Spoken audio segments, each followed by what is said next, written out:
जय हिंद प्यारे विद्यार्थियों। करंट अफेयर्स की इस 12वीं क्लास में आप सभी का स्वागत है। आज से आप सभी का यूट्यूब पर जो शेड्यूल है वो परिवर्तित हो चुका है। आप सभी को करंट अफेयर्स की क्लास प्रातः 5 से 6 बजे के मध्य प्रतिदिन मिलेगी और शाम को सामान्य हिंदी प्रश्नोत्तरी की क्लास के साथ साथ सामान्य अध्ययन की भी कक्षाएं अब प्रारंभ की जाएंगी। अर्थात अब आज से आप सभी को प्रतिदिन 2 वीडियो मिलेंगे, जिसमें हम लोग प्रातः 5 से 6 बजे के बीच में करंट अफेयर्स की चर्चा करेंगे और सायंकाल को सामान्य हिंदी और सामान्य अध्ययन पर चर्चा करेंगे। तो चलिए आज की इस क्लास का पहला प्रश्न लेते हैं कि भारत और भूटान ने कहां पर पहली एकीकृत पोस्ट स्थापित करने की योजना बनाई है? जयगांव के पास अपनी सीमा पर। ये जयगांव कहां पर स्थित है? तो पश्चिम बंगाल में एक जिला है अलीपुरद्वार। तो अलीपुरद्वार जिले में एक गांव है जो भूटान और भारत की सीमा पर स्थित है, जयगांव। तो इसी पर एक एकीकृत चेक पोस्ट स्थापित करने का निर्णय भारत और भूटान के द्वारा लिया गया है। किस देश ने बड़े पैमाने पर निवेश परियोजनाओं को आकर्षित करने के लिए गोल्डन लाइसेंस पहल की शुरुआत किया है? तो बहरीन ने शुरू किया है। गोल्डन लाइसेंस का उद्देश्य क्या है? बड़े स्तर पर परियोजनाओं के निवेश को आकर्षित करना। यह किसने जारी किया है? बहरीन ने। बहरीन पश्चिमी एशिया महाद्वीप का एक देश है जिसकी राजधानी मनामा है। हाल ही में उत्तरी अटलांटिक संघ संगठन नाटो का 31वां सदस्य कौन बन गया है? फिनलैंड बन गया है। यह प्रश्न अभी हाल ही में वीडियो पुनर्परीक्षा में पूछा जा चुका है। क्योंकि नाटो का 21वां सदस्य फिनलैंड बना है, तो फिनलैंड की राजधानी पता होना चाहिए, हेलेंसिकी है। क्योंकि नाटो हाल ही में चर्चा में रहा, तो ये अनिवार्य हो जाता है कि आपको इसके बारे में पता होना चाहिए।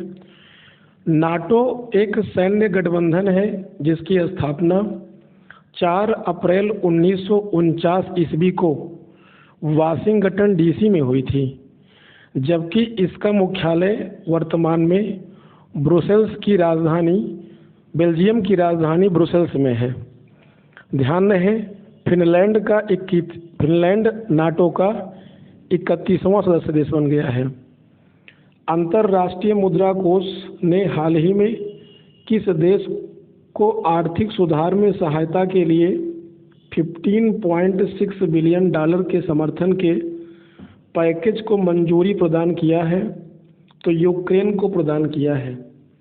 यूक्रेन यूरोप महाद्वीप का एक देश है जिसकी राजधानी कीव है। कीव नीपर नदी के तट पर स्थित है। अब चूंकि $15.6 बिलियन की समर्थन पैकेज की मंजूरी अंतर्राष्ट्रीय मुद्रा कोष ने किया है, तो अंतर्राष्ट्रीय मुद्रा कोष की यदि स्थापना की बात करें तो इसकी स्थापना जुलाई 1944 ईस्वी को हुई थी। इसका मुख्यालय वर्तमान में वाशिंगटन डीसी में है। ध्यान रहे, IMF की स्थापना 1944 के ब्रेटन वुड्स समझौते के उपरांत की गई थी।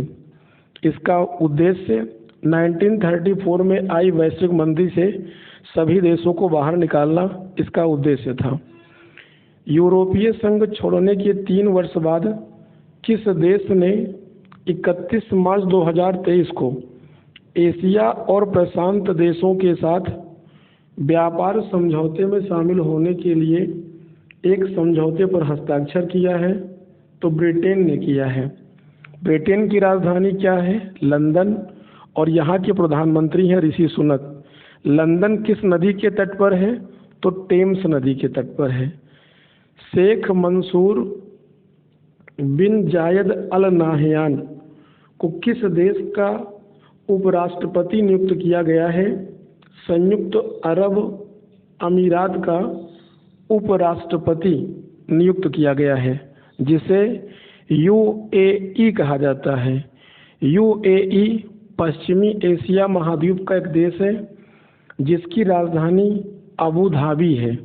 यहाँ की मुद्रा दिरहम है, जबकि यूएई का सबसे बड़ा नगर दुबई है। नेक्स्ट क्वेश्चन है कि रक्षा अनुसंधान और विकास संगठन अर्थात डीआरडीओ और भारतीय नौसेना ने 21 अप्रैल 2023 को कहाँ से समुद्र आधारित इंडो वायुमंडलीय इंटरसेप्टर मिसाइल का पहला उड़ान परीक्षण किया है? तो बंगाल की खाड़ी में उड़ीसा के तट से पहला समुद्र आधारित इंडो वायुमंडलीय इंटरसेप्टर मिसाइल का उड़ान परीक्षण किया गया है।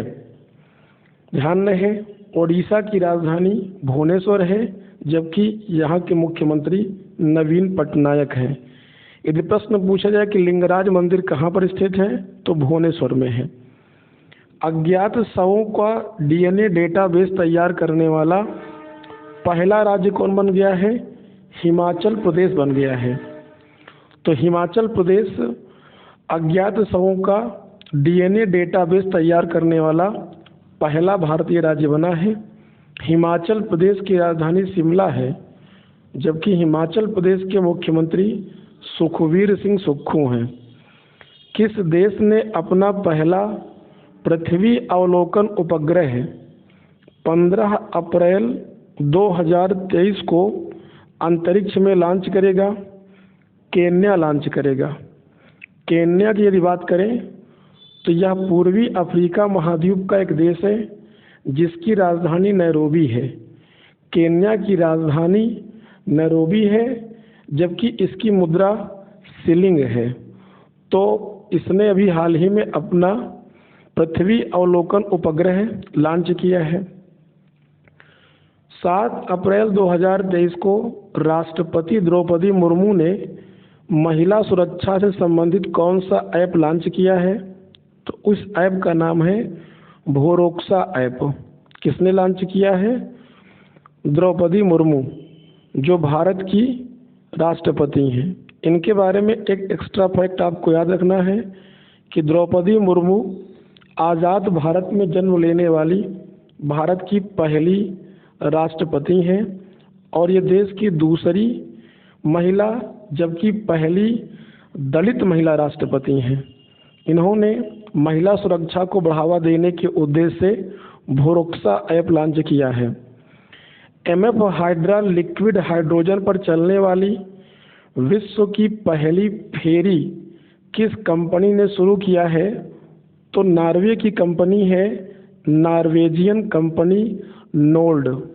ध्यान रहे, नॉर्वे एक यूरोपीय देश है जिसकी राजधानी ओस्लो है। ओस्लो का प्राचीन नाम क्या था? क्रिश्चियाना। और नॉर्वे को अर्धरात्रि का देश कहा जाता है। नेक्स्ट क्वेश्चन है कि 2 अप्रैल 2023 को इसरो ने दोबारा उपयोग में लाए जा सकने वाले प्रक्षेपण यान के स्वतः लैंडिंग मिशन का संचालन किया है? तो चित्रदुर्ग जिले से किया है, जो कि कर्नाटक में है। कर्नाटक की राजधानी क्या है? बंगलुरु। और कर्नाटक के मुख्यमंत्री हैं सिद्धारमैया। पर्यावरण और पृथ्वी के प्राकृतिक संसाधनों की सुरक्षा के बारे में जागरूकता बढ़ाने के लिए विश्व पृथ्वी दिवस कब मनाया जाता है? 22 अप्रैल को मनाया जाता है। 22 अप्रैल को मनाए गए पृथ्वी दिवस 2023 का थीम क्या रहा है? Invest in our planet. वर्ष 2022 के पृथ्वी दिवस का मुख्य थीम रहा है। 10 से 12 अप्रैल 2023 को 2 दिवसीय नेशनल क्लाइमेट कॉन्क्लेव 2023 का आयोजन कहाँ किया गया है? तो इसका आयोजन लखनऊ में किया गया है। लखनऊ उत्तर प्रदेश की आंशिक राजधानी 1921 बनी, जबकि पूर्ण रूप से लखनऊ उत्तर प्रदेश की राजधानी 1935 में गठित की गई थी।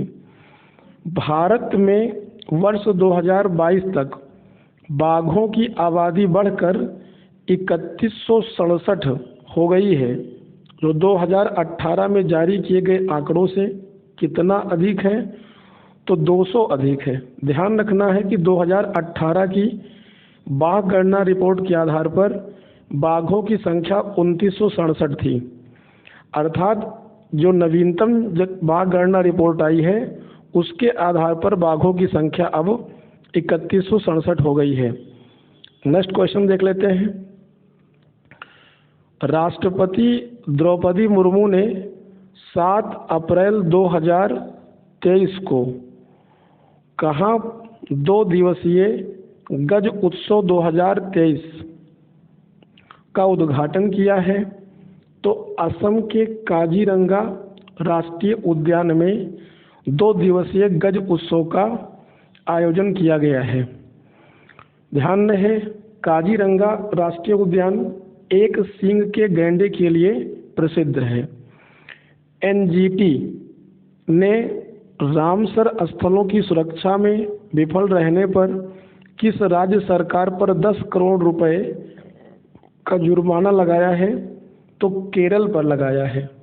क्योंकि यह जुर्माना एनजीटी ने लगाया है, तो एनजीटी का पूर्ण रूप होता है नेशनल ग्रीन ट्रिब्यूनल, जिसकी स्थापना 18 अक्टूबर सन 2010 को हुई थी। इसका मुख्यालय नई दिल्ली में है। ध्यान रखें, केरल की राजधानी तिरुवनंतपुरम है। केरल की राजभाषा मलयालम है, जबकि केरल के मुख्यमंत्री पिनाराई विजयन है। 19 अप्रैल 2023 को बेंगलुरु में आयोजित इंडियन ग्रांड प्रिक्स 4 में महिलाओं की लंबी कूद में जीतकर एशियाई खेलों के लिए किसने क्वालिफाई किया है? तो शैली सिंह ने क्वालिफाई किया है। इंग्लैंड क्रिकेट टीम के किस पूर्व क्रिकेटर ने क्रिकेट के सभी प्रारूपों से संन्यास की घोषणा किया है? गैरी बैलेंस ने किया है। भारत के किस खिलाड़ी को विजडन की leading T20 cricketer of the year नामित किया गया है? तो सूर्य कुमार यादव को नामित किया गया है, जिन्हें SKY कहा जाता है। हाल ही में किसने Brazil para badminton international tournament में पेरू की गिउलियाना पुवेदा फ्लोरेस को हराकर 2 स्वर्ण पदक जीते हैं? तो भारत की नित्याश्री सुमत ने जीता है। एशियाई कुश्ती चैंपियनशिप 2023 में भारत का पहला स्वर्ण पदक किसने जीता है? अमन सहरावत ने जीता है। और यह एशियाई कुश्ती चैंपियनशिप 2023 का आयोजन कजाकिस्तान की राजधानी अस्ताना में किया गया था। हाल ही में किसने कजाकिस्तान में एशियाई कुश्ती चैंपियनशिप में 68 किलोग्राम वर्ग में रजत पदक जीता है? निशा दहिया ने जीता है।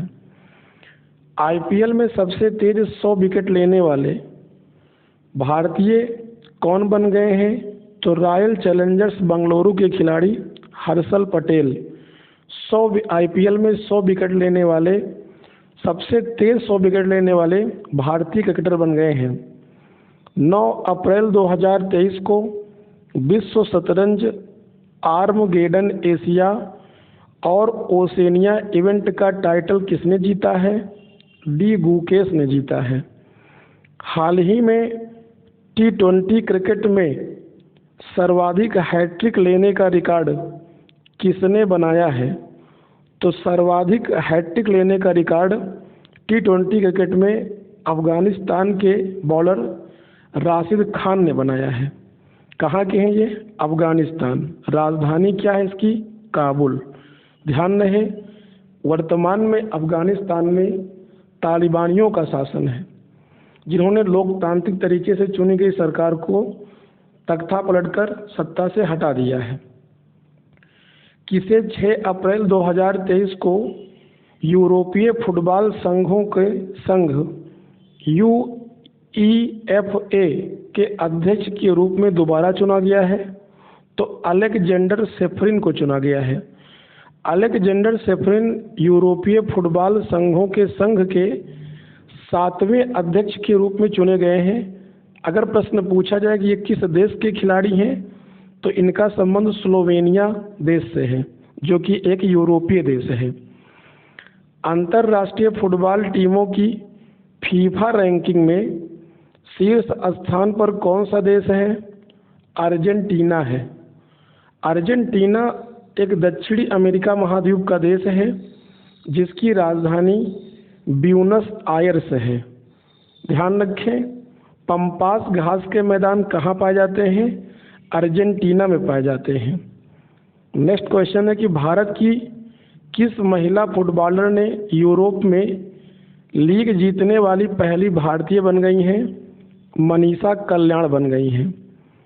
डेनियल मेदवेदेव ने किसे हराकर मियामी ओपन जीता है? तो जेनिक सिनर को हराकर जीत लिया है। 26 मार्च 2023 को मुंबई में खेले गए महिला प्रीमियर लीग का पहला सीजन किसने जीता है?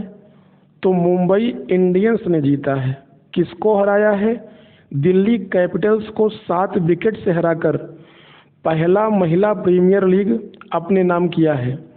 अब चूंकि यह पहला था और मुंबई में खेला गया था और जीता भी मुंबई इंडियंस ने है, तो ध्यान रखिएगा, यह प्रश्न आपके लिए इम्पोर्टेंट हो सकता है।